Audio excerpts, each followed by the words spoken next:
ಎಲ್ಲರಿಗೂ ನಮಸ್ಕಾರಗಳು. ಮಾತು ವಿತ್ ಮಾಲಿನಿ ಕಾರ್ಯಕ್ರಮಕ್ಕೆ ತಮಗೆಲ್ಲರಿಗೂ ಸ್ವಾಗತ. ನಾನು ಪ್ರೊಫೆಸರ್ ಸುತ್ತೂರ್ ಎಸ್ ಮಾಲಿನಿ, ಅಧ್ಯಕ್ಷರು, ಜೆನೆಟಿಕ್ಸ್ ಮತ್ತು ಜಿನೋಮಿಕ್ಸ್ ಅಧ್ಯಯನ ವಿಭಾಗ, ಮೈಸೂರು ವಿಶ್ವವಿದ್ಯಾನಿಲಯ. ಧ್ಯಾನ ಅಂದ ತಕ್ಷಣ ಎಲ್ಲರ ಕಿವಿ ಚುರುಕಾಗುತ್ತೆ. ಧ್ಯಾನದಲ್ಲಿ ನೂರಾರು ಥರದ, ಸಾವಿರಾರು ಥರದ ಧ್ಯಾನಗಳಿದೆ. ಮೈಂಡ್ಫುಲ್ ಮೆಡಿಟೇಷನ್, ಗೈಡೆಡ್ ಮೆಡಿಟೇಷನ್, ಬೇಕಾದಷ್ಟು ಥರದ ಧ್ಯಾನಗಳನ್ನು ನಾವು ನೋಡ್ತೀವಿ. ಸುಮ್ಮನೆ ನೀವು ಗೂಗಲ್ ಮಾಡಿದ್ರೆ ಧ್ಯಾನದಲ್ಲಿ ಎಷ್ಟು ಈ ವಿಧಗಳು ಇದೆಯಾ ಅಂತ ಆಶ್ಚರ್ಯ ಆಗುತ್ತೆ. ಪ್ರತಿಯೊಂದು ಕಾಯಿಲೆಗಳಿಗೂ, ಮನೋದೈಹಿಕ ಕಾಯಿಲೆಗಳು, ಸೈಕೋಸೊಮ್ಯಾಟಿಕ್ ಡಿಸಾರ್ಡರ್ ಅಂತ ನಾವೇನು ಹೇಳ್ತೀವಿ, ಮನಸ್ಸಿನಿಂದ ನಮ್ಮ ಕಾಯಿಲೆ ಉಂಟಾಗಿ ಅದು ತೀವ್ರವಾಗಿ ಹೆಚ್ಚಾಗುತ್ತಲ್ಲ, ಅದನ್ನು ನಾವು ಸೈಕೋಸೊಮ್ಯಾಟಿಕ್ ಡಿಸಾರ್ಡರ್ ಅಂತ ಅಂತೀವಿ. ಒತ್ತಡದಿಂದ ಉಂಟಾಗಂಥದ್ದು. ಇಂಥದಕ್ಕೆ ಮದ್ದು ಅಂತ ಹೇಳೋದಾದರೆ ಧ್ಯಾನ ಅಂತಲೇ ಹೇಳ್ಬಹುದು. ಬಹಳಷ್ಟು ಬಹುವಿಧದ ಅಸ್ವಸ್ಥತೆ, ಅದು ನಮಗೆ ಬೊಜ್ಜುತನ ಆಗಿರ್ಬೋದು, ಥೈರಾಯ್ಡ್ ತೊಂದರೆಗಳಾಗಿರ್ಬೋದು, ಬೇರೆ ಬೇರೆ ಹಾರ್ಮೋನ್ಗಳ ವ್ಯತ್ಯಾಸ ಆಗಿರ್ಬೋದು, ಬಂಜೆತನ ಆಗಿರ್ಬೋದು, ಮತ್ತು ನಮ್ಮ ಮನಸ್ಸಿಗೆ ಸಂಬಂಧಿಸಿದ ಖಿನ್ನತೆ, ಆತಂಕ, ದುಗುಡ, ಕಳವಳ, ಈ ಥರದ್ದು ಎಲ್ಲ ಕಾಯಿಲೆ, ಇದು ಬಹುವಿಧದ ಅಸ್ವಸ್ಥತೆ ಅಂತ ಅಂತೀವಿ. ಈ ಎಲ್ಲ ಕಾಯಿಲೆಗಳಿಗೂ ಮದ್ದು ಧ್ಯಾನ ಅಂತ ಅಂತಾರೆ. ಇದರ ಹೊರತಾಗಿ ಧ್ಯಾನದಿಂದ ನಮ್ಮ ಯೌವನವನ್ನು ಕಾಪಾಡ್ಕೊಳ್ಬೋದು. ನಮಗೆ ಏನು ಏಜ್ ಆಗ್ತಾ ಇದೆ, ವಯಸ್ಸಾಗ್ತಾ ಇದೆ, ಅದನ್ನು ತಡೆಗಟ್ಟಬಹುದು ಅಂತ ಬೇಕಾದಷ್ಟು ಸಂಶೋಧನಾ ವರದಿಗಳು ಅದನ್ನು ದೃಢಪಡಿಸಿವೆ. ಇದಕ್ಕೆ ಪೂರಕವಾಗಿ ನಾವು ನೋಡೋದಾದರೆ, ಹಿಮಾಲಯದಲ್ಲಿ ಧ್ಯಾನ ಮಾಡ್ತಿರುವಂಥ ಬೇಕಾದಷ್ಟು ಸನ್ಯಾಸಿಗಳು, ಅವರ ವಯಸ್ಸನ್ನು ಕೇಳಿದಾಗ 200 ವರ್ಷ ಅಂತಂತಾರೆ. ಮನುಷ್ಯ 200 ವರ್ಷ ಬದುಕ್ತಾನ? ಅವನ ಒಂದು ಆ್ಯಾವರೇಜ್ ಲೈಫ್ ಸ್ಪ್ಯಾನು 70 ವರ್ಷ ಅಂತ ನಾವು ಹೇಳ್ತೀವಿ. ಆದರೆ 200 ವರ್ಷ ಬದುಕಕ್ಕೆ ಸಾಧ್ಯನಾ ಅಂತ ಯೋಚನೆ ಮಾಡಿದಾಗ ಕೆಲವೊಂದು ಅದಕ್ಕೆ ಪುರಾವೆಗಳು ಸಿಕ್ಕಿದೆ. ಹೌದು, ತುಂಬ ವರ್ಷಗಳು ಬದುಕಿದ್ದಾರೆ. 150 ವರ್ಷ ಯಾವುದೇ ರೀತಿ ಅವರಿಗೆ ಒಂದು ವಯಸ್ಸಾದಂತೆ ಕಾರಣ ಬರದೆ ಹಾಗೆ ಅವರು ಜೀವನ ನಡೆಸೋದನ್ನ ನಾವು ನೋಡ್ತಾ ಇದ್ದೀವಿ. ಅದೇ ರೀತಿ ಬುದ್ಧಿಸ್ಟ್ ಮಾಂಕ್ಗಳು ಸಹ ಅಷ್ಟೇ, ಅವರಿಗೆ ವಯಸ್ಸಾದರೂ ಸಹ ಅದು ವಯಸ್ಸವ್ರಿಗೆ ಗೊತ್ತಾಗೋದಿಲ್ಲ. ಅಂದರೆ ಈ ಧ್ಯಾನನ ಮಾಡ್ತಾ ಇರೋದ್ರಿಂದ ಅವರ ಯೌವನ ಹಾಗೆ ಉಳ್ಕೊತಾ ಇದೆ, ಅವರಿಗೆ ವಯಸ್ಸಾಗೋದನ್ನು ಈ ಧ್ಯಾನ ತಡೀತಾ ಇದೆ ಅಂತ ಹೇಳ್ತಾರೆ. ಹಾಗಾದರೆ ಯಾವ ರೀತಿ ಈ ಧ್ಯಾನ ನಮ್ಮ ಯೌವನವನ್ನು ಕಾಪಾಡುತ್ತೆ, ನಮಗೆ ಮುದಿತನ ಬರದೇ ಇದ್ದಾಗೆ, ನಮಗೆ ವಯಸ್ಸಾಗದೇ ಇದ್ದಂಗೆ ನಮ್ಮನ್ನು ಕಾಪಾಡುತ್ತೆ ಅಂತ ನಾವು ನೋಡೋದಾದರೆ, ನಮ್ಮ ದೇಹದಲ್ಲಿ ಕೋಟ್ಯಾಂತರ ಜೀವಕೋಶಗಳಿವೆ. ಈ ಜೀವಕೋಶಗಳ ಒಳಗಡೆ ಒಂದು ಕೋಶ ಕೇಂದ್ರ ಅಂತ ಇದೆ. ಕೋಶ ಕೇಂದ್ರದಲ್ಲಿ ವರ್ಣತಂತುಗಳು ಅಥವಾ ಕ್ರೋಮೋಸೋಮ್ಸ್ ಅಂತ ನಾವೇನು ಹೇಳ್ತೀವಿ ಅದಿದೆ. ನಮ್ಮ ದೇಹವನ್ನು ಒಂದು ಜೀವಿಯನ್ನು ನಿರ್ಧಾರ ಮಾಡೋದೇ ಈ ವರ್ಣತಂತುಗಳು.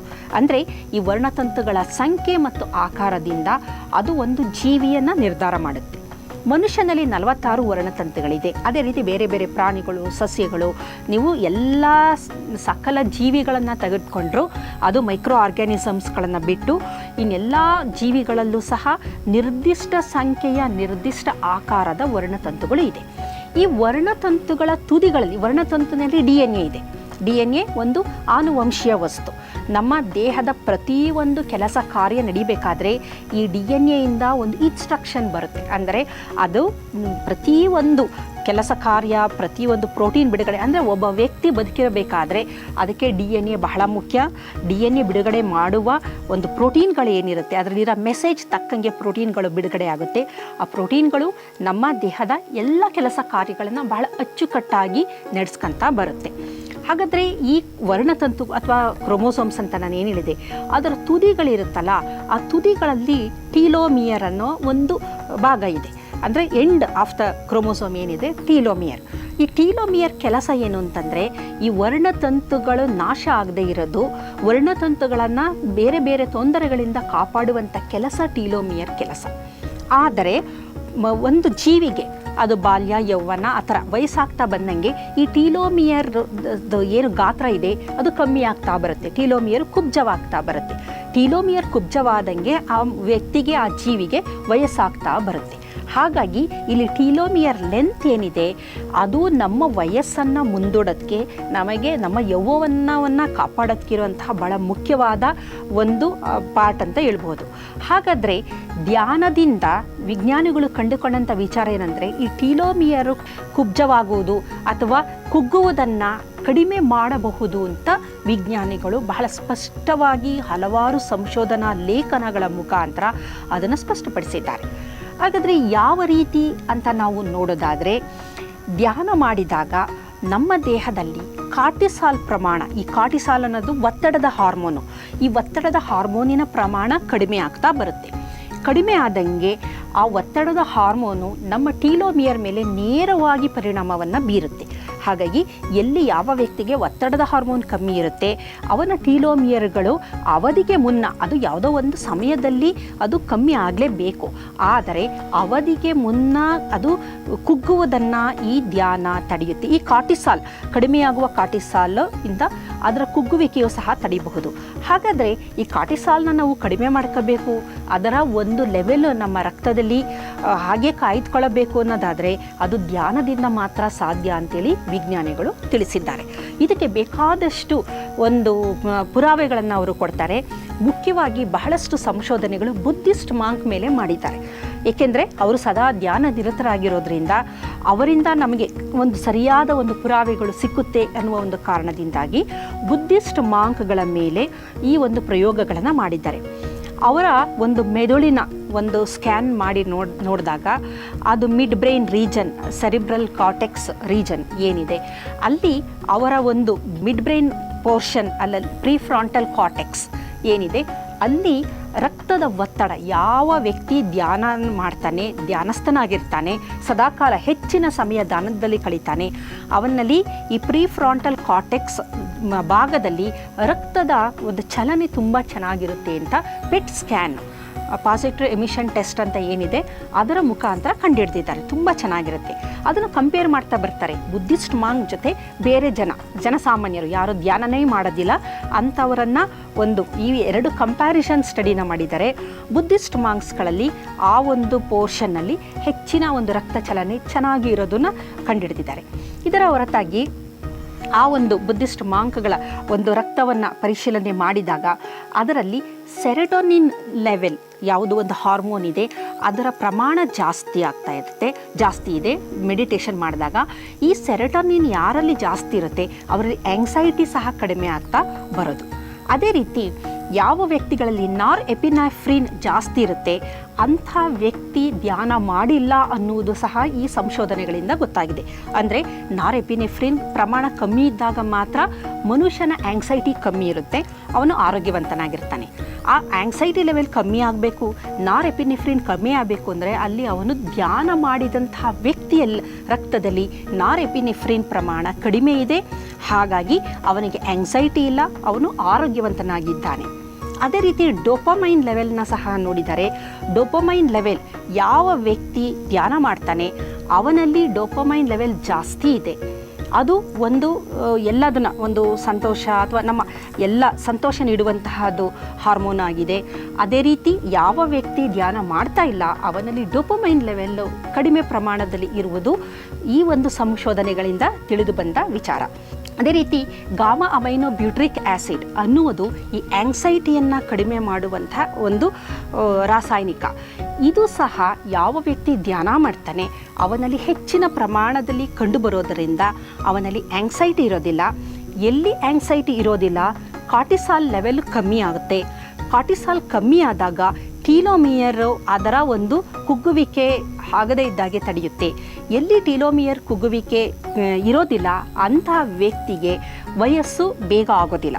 ಅವರ ಸ್ಕಿನ್ ಆಗಿರ್ಬೋದು, ಕೂದಲಾಗಿರ್ಬೋದು, ಅವರ ಒಂದು ಮಸಲ್ ಮಾಸ್ ಏನಿದೆ, ಮಾಂಸಖಂಡಗಳು, ಇದೆಲ್ಲ ತುಂಬಾ ಚೆನ್ನಾಗಿರುತ್ತೆ. ಹಾಗಾಗಿ ಇದನ್ನೆಲ್ಲ ಅವರು ಪರಿಶೀಲನೆ ಮಾಡಿದ್ದಾರೆ. ಇದರ ಜೊತೆಗೆ ಮೆಲಟೋನಿನ್ ಹಾರ್ಮೋನ್ನು ಸಹ ಅವರು ಪರೀಕ್ಷೆ ಮಾಡಿದ್ದಾರೆ. ಯಾವ ವ್ಯಕ್ತಿ ಧ್ಯಾನ ಮಾಡ್ತಾನೆ ಅವನಲ್ಲಿ ಬಹಳ ಉತ್ತಮವಾಗಿ ಮೆಲಟೋನಿನ್ ಸೆಕ್ರೀಷನ್ ಆಗುತ್ತೆ. ಇದು ಮ್ಯಾಜಿಕ್ ಹಾರ್ಮೋನ್. ಬಹಳಷ್ಟು ಏಜಿಂಗ್ ಆಗದೇ ಇದ್ದಂಗೆ, ಕ್ಯಾನ್ಸರ್ಗಳು ಬರದೇ ಇದ್ದಾಗೆ, ನಮ್ಮ ರಿಯಾಕ್ಟಿವ್ ಆಕ್ಸಿಜನ್ ಸ್ಪೀಷೀಸ್ ದೇಹದಲ್ಲಿ ಏನಿರುತ್ತೆ ಅದನ್ನು ನಾಶ ಮಾಡೋಕ್ಕೂ ಸಹ ಈ ಮೆಲಟೋನಿನ್ ಬಹಳ ಪ್ರಮುಖ ಪಾತ್ರ ವಹಿಸುತ್ತೆ. ಹಾಗಾಗಿ ಮೆಲಟೋನಿನ್ ಪ್ರಮಾಣ ನಮ್ಮ ಚೆನ್ನಾಗಿ, ಅಂದರೆ ಅದು ಮಿಡ್ ಸ್ಲೀಪಲ್ಲಿದ್ದಾಗ ಬರೋಂಥ ಹಾರ್ಮೋನು, ಇದು ಚೆನ್ನಾಗಿ ಆ್ಯಕ್ಟಿವೇಟ್ ಆಗಬೇಕು ಅಂದರೆ ಧ್ಯಾನ ಮಾಡಬೇಕು ಅಂತಾರೆ. ಯಾವ ವ್ಯಕ್ತಿ ಧ್ಯಾನ ಮಾಡ್ತಾನೆ ಅವನಿಗೆ ಈ ಮೆಲಟೋನಿನ್ ಸೆಕ್ರೀಷನ್ ಚೆನ್ನಾಗಿರುತ್ತೆ. ಯಾರು ಮಾಡೋದಿಲ್ಲ, ಇದು ಕಂಪ್ಯಾರಿಟಿವ್ ಸ್ಟಡಿ ಆಗಿರೋದ್ರಿಂದ ಯಾರು ಮಾಡಲ್ಲ ಅಲ್ಲಿ ಅವರಿಗೆ ಆ ಮೆಲಟೋನಿನ್ ಸೆಕ್ರೀಷನ್ ಪ್ರಮಾಣ ಕಮ್ಮಿ ಇರೋದನ್ನು ನೋಡಿದ್ದಾರೆ. ಇದೇ ರೀತಿ ಈ ಯಾರು ಧ್ಯಾನ ಮಾಡ್ತಾರೆ ಆ ವ್ಯಕ್ತಿಗೆ ಆಲ್ಫಾ ಮತ್ತು ತೀಟಾ ವೇವ್ಸ್ಗಳು ನಮ್ಮ ಮೆದುಳಿನಲ್ಲಿ ತುಂಬ ಚೆನ್ನಾಗಿ ಅದು ಆ ವೇವ್ಸ್ಗಳು ಹೆಚ್ಚಿರೋದು ಕಂಡುಬರುತ್ತೆ. ಕಾರಣ ಇದು ಆಂಗ್ಸೈಟಿನ ಕಮ್ಮಿ ಮಾಡುತ್ತೆ. ಮನುಷ್ಯನ ಆರೋಗ್ಯದ ದೃಷ್ಟಿಯಲ್ಲಿ, ಮಾನಸಿಕ ಆರೋಗ್ಯದ ದೃಷ್ಟಿಯಲ್ಲಿ ಈ ವೇವ್ಸ್ಗಳು ಬಹಳ ಪ್ರಮುಖ ಪಾತ್ರವನ್ನು ವಹಿಸೋದ್ರಿಂದ ಧ್ಯಾನದ ಸಂದರ್ಭದಲ್ಲಿ ಮಾತ್ರ ಇಂಥ ವೇವ್ಸ್ಗಳು ಮನುಷ್ಯನಲ್ಲಿ ಉಂಟಾಗುತ್ತದೆ ಅಂತ ವಿಜ್ಞಾನಿಗಳು ತಿಳಿಸಿದ್ದಾರೆ. ಇದರ ಹೊರತಾಗಿ ಈ ಧ್ಯಾನ ಮಾಡುವ ವ್ಯಕ್ತಿಯಲ್ಲಿ ಸಿನಾಪ್ಟೋಜೆನೆಸಿಸ್, ಈ ಸಿನಾಪ್ಟಿಮಲ್ ಕಾಂಪ್ಲೆಕ್ಸ್ ಅಂತ ನಾವೇನು ಕರಿತೀವಿ, ಎರಡು ನರಕೋಶಗಳ ಮಧ್ಯೆ ಕಮ್ಯುನಿಕೇಷನ್ ನಡೆಯುತ್ತಲ್ಲ, ಅದು ಬಿಕಾಸ್ ಆಫ್ ದ ಸಿನಾಪ್ಸಿಸ್ ಅಂತ ಅಂತೀವಿ. ನ್ಯೂರೋ ಟ್ರಾನ್ಸ್ಮಿಟರ್ಗಳ ಬಗ್ಗೆ ನಾನು ಹೇಳಿದೆ. ಅದೇ ರೀತಿ ಈ ಸಿನಾಪ್ಸಿಸ್ ಆಗಬೇಕಾದ್ರೆ ತುಂಬ ಉತ್ತಮವಾದ ಸಿನಾಪ್ಸಿಸ್ ಆಗುವಂಥದ್ದು, ಮತ್ತು ನ್ಯೂರೋ ಡಿಜನರೇಷನ್, ನರಕೋಶಗಳು ನಶಿಸುವುದು ಏನಿದೆ ಅದು ಇತ್ತೀಚೆಗೆ ನಿಮಗೆಲ್ಲ ಗೊತ್ತಿದೆ. ಬಹಳ ಮಂದಿಗೆ ಈ ಒಂದು ನರಕೋಶಗಳ ನಶಿಸುವಿಕೆಯ ಕಾಯಿಲೆಗಳಿಗೆ ತುತ್ತಾಗ್ತಿದ್ದಾರೆ. ಅದರಲ್ಲೂ ಡಿಮೆನ್ಷಿಯಾ, ಅಲ್ಝೈಮರು, ಪಾರ್ಕಿನ್ಸನ್ನು, ಹಂಟಿಂಗ್ಸ್ಟನ್ನು, ಈ ಥರದ ಅಂದರೆ ಮರೆಗುಳಿತನ. ಅಂದರೆ ಈ ಮರೆಗುಳಿತನ ಬರೋದಕ್ಕೆ ನಮ್ಮ ನ್ಯೂರಾನ್ಗಳು ನಶಿಸಿ ಹೋಗ್ತಾ ಇರೋದು ಕಾರಣ. ಅದಕ್ಕೂ ಬಹಳ ನಮ್ಮ ಜೀವನ ಶೈಲಿ, ನಮ್ಮ ಆಹಾರ ಪದ್ಧತಿ, ನಮ್ಮ ಹವ್ಯಾಸಗಳಿಂದ ಈ ನ್ಯೂರೋ ಡಿಜನರೇಷನ್ ಆಗ್ತಾ ಇದೆ ಅಂತ ಹೇಳ್ತಾ ಇದ್ದಾರೆ. ಹಾಗಾಗಿ ಈ ನರಕೋಶಗಳು ನಶಿಸುವಿಕೆ ಆಗಬಾರ್ದು ಅನ್ನೋದಾದರೆ ಇಲ್ಲಿ ಧ್ಯಾನ ಸಹ ಬಹಳ ಪ್ರಮುಖವಾದ ಪಾತ್ರವನ್ನು ವಹಿಸುತ್ತೆ. ಹಾಗಾಗಿ ಧ್ಯಾನ ಮಾಡೋದ್ರಿಂದ ಬೇಕಾದಷ್ಟು ಥರದ ಧ್ಯಾನಗಳು ಅವೈಲಬಲ್ ಇದೆ. ನಮ್ಮ ಒಂದು ಶಕ್ತಿಗೆ ಅನುಗುಣವಾಗಿ, ನಮಗೆ ಇರುವ ಟೈಮ್ ಲಿಮಿಟು, ನಮ್ಮ ಲಿಮಿಟೇಷನ್ಗೆ ಅನುಗುಣವಾಗಿ ನಮಗೆ ಲಭ್ಯವಿರುವ ಧ್ಯಾನ ಸ್ಥಿತಿಯನ್ನು ನಾವು ಪಡಿಬಹುದು. ಈ ಧ್ಯಾನ ಮಾಡೋದ್ರಿಂದ ದೈಹಿಕ ಆರೋಗ್ಯ ಉತ್ತಮವಾಗುತ್ತೆ, ಮಾನಸಿಕ ಆರೋಗ್ಯ ಉತ್ತಮವಾಗುತ್ತೆ, ಮತ್ತು ನಮ್ಮಲ್ಲಿ ಒಂದು ಸಮಾಧಾನ ಥರ ಒಂದು ಸ್ಥಿತಿಯನ್ನು ನಾವು ಹೊಂದಿರೋದ್ರಿಂದ ಸಾಮಾಜಿಕ ಆರೋಗ್ಯನೂ ಸಹ ಉತ್ತಮವಾಗಿರುತ್ತೆ. ಏಕೆಂತಂದರೆ ಯಾವ ವ್ಯಕ್ತಿ ಧ್ಯಾನ ಮಾಡ್ತಾನೆ ಅವನು ಒಂದು ಶಾಂತಚಿತ್ತನಾಗಿರ್ತಾನೆ, ಪೇಷನ್ಸ್ ಚೆನ್ನಾಗಿರುತ್ತೆ ಅವನಿಗೆ. ಯಾವುದೇ ವಿಚಾರವನ್ನು ಅವನು ಬಹಳ ವಿವೇಕದಿಂದ ಅದನ್ನು ಅರ್ಥ ಅಂದರೆ ಅದು ಸುಮ್ಮನೆ ಬರೋಕ್ಕಾಗೋದಿಲ್ಲ, ಅಲ್ಲಿ ಧ್ಯಾನ ಮಾಡಬೇಕು. ಯಾವ ವ್ಯಕ್ತಿ ಧ್ಯಾನ ಮಾಡ್ತಾನೆ ಅವನಿಗೆ ತಾಳ್ಮೆ ಇರುತ್ತೆ, ಮನಸ್ಸಿನಲ್ಲಿ ಒಂಥರ ಪ್ರಸನ್ನತೆ ಇರುತ್ತೆ, ಶಾಂತಚಿತ್ತನಾಗಿರ್ತಾನೆ. ಆಗ ಅವನ ವಿವೇಕ ಮೇಲ್ಗೈ ಸಾಧಿಸುತ್ತೆ. ಯಾವ ವಿಚಾರವನ್ನು ಯಾವ ರೀತಿ ಅದನ್ನು ಸಮರ್ಪಕವಾಗಿ ಅವನು ನಡೆಸ್ಕೊಂಡು ಹೋಗಬೇಕು ಅನ್ನೋದನ್ನ ವಿವೇಕ ಹೇಳುತ್ತೆ. ಹಾಗಾಗಿ ಧ್ಯಾನದಿಂದ ದೈಹಿಕ ಆರೋಗ್ಯ, ಮಾನಸಿಕ ಆರೋಗ್ಯ, ಸಾಮಾಜಿಕ ಆರೋಗ್ಯ, ಇದರ ಹೊರತಾಗಿ ಲೈಂಗಿಕ ಆರೋಗ್ಯನೂ ಸಹ ಬಹಳ ಮುಖ್ಯ. ಅದರ ಹೊರತಾಗಿ ಆಧ್ಯಾತ್ಮಿಕ ಆರೋಗ್ಯ, ಧ್ಯಾನ ಅಂದರೆ ಅಲ್ಲೇ ಬರೋ ಅಂಥದ್ದು. ಆಧ್ಯಾತ್ಮಿಕ ಆರೋಗ್ಯ ಅಂದಾಗ ಅದರ ಒಂದು ಪಾರ್ಟ್ ಧ್ಯಾನ ಅಂತಲೇ ನಾವು ಹೇಳ್ಬೋದು. ಇಷ್ಟು ಒಟ್ಟಾರೆ ಹೋಲಿಸ್ಟಿಕ್ ಹೆಲ್ತ್ ಅಂತ ನಾವೇನು ಹೇಳ್ತೀವಿ, ಪರಿಪೂರ್ಣ ಆರೋಗ್ಯದ ಸ್ಥಿತಿಗೆ ಧ್ಯಾನ ಬಹಳ ಮುಖ್ಯ. ಇದರ ಜೊತೆಯಲ್ಲಿ ಬಹಳ ಪ್ಲಸ್ ಪಾಯಿಂಟ್ ಏನು, ಇದರದ್ದು ಮುಖ್ಯವಾದ ವಿಷಯ ಏನು ಅಂತಂದರೆ, ಇದು ಮನುಷ್ಯನಲ್ಲಿ ಅವನಿಗೆ ಬೇಗ ವಯಸ್ಸಾಗುವುದನ್ನು ತಡೆಗಟ್ಟುತ್ತೆ. ಇತ್ತೀಚೆಗೆ ನೀವು ನೋಡಿರಬಹುದು ಬಹಳಷ್ಟು ಮಂದಿಗೆ ಮಕ್ಕಳು, ಹದಿಹರೆಯದ ಮಕ್ಕಳು, ಯುವಕರಲ್ಲಿಗೆ ನೆರೆ ಅಂದರೆ ಕೂದಲು ಬೆಳಗಾಗಿರೋದನ್ನ ನಾವು ನೋಡಿರ್ತೀವಿ. ಸ್ಕಿನ್ ಅದರದ್ದು ಕಾಂಪ್ಲೆಕ್ಷನ್ನು ಅದನ್ನು ಕಳ್ಕೊಂಡಿರೋದನ್ನ ನೋಡಿರ್ತೀವಿ. ಅದಕ್ಕೆ ಬೇಕಾದಷ್ಟು ಕಾರಣಗಳು ಇರ್ಬೋದು.